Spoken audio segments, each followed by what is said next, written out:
अस्सलाम वालेकुम नाज़रीन, मैं हूं फातिमा और आप देख रहे हैं वॉइस ऑफ मकरान। गवादर से रिपोर्ट कर रहे हैं हमारे ब्यूरो चीफ सुलेमान हाशिम। गुज़िश्ता 2 दिनों से गवादर में सैलाब की कैफियत पैदा हो गई है। हज़ारों घर तूफ़ानी हवा और बारिश से मुतासर हुए हैं। हुकूमत बलूचिस्तान के महकमा डिज़ास्टर मैनेजमेंट के तहत करोड़ों रुपए के फ़ंड्स मखसूस किए जाते हैं, लेकिन अवाम बेसर सामानी की हालत में है।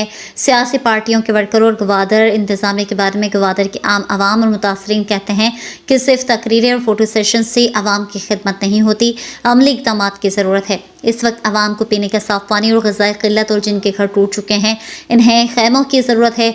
मुतासरीन को अब तक कुछ भी नहीं मिला है। इस सैलाबी सूरत हाल से लोग सिसक रहे हैं, घरों में पानी दाखिल हो रहा है, लोग भूखे प्यासे हैं। इस हालत में सबसे ज़्यादा सरबंदन, पानवा, गवादर के ओल्ड एरिया, मुलाबंद, शादोबंद, ढोरिया, मुलाफासिल चौक, शुमारी इलाके, घट्टी डोर, फ़कीर कॉलोनी के लोग इस तूफ़ानी बारिश और सैलाब के तबाहकुन असरात, रोड, गलियाँ और घरों की दीवारें शदीद मुतासर हैं। इनको मदद और ताउन की ज़रूरत है।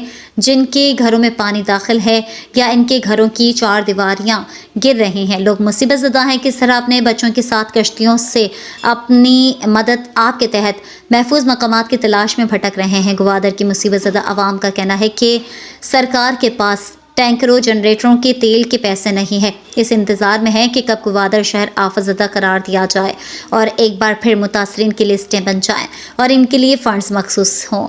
जबकि सख्त तूफ़ानी बारिश से लोगों के सामान और कमरे पानी में डूबे हुए हैं, बैठने तक की जगह नहीं, गली कूचे और सड़कें ज़राब आ चुकी हैं, आमदोरफ्त के ज़राए महदूद हो चुके हैं, घरों में पानी निकालने का कोई तरीका और रास्ता तक नहीं बचा।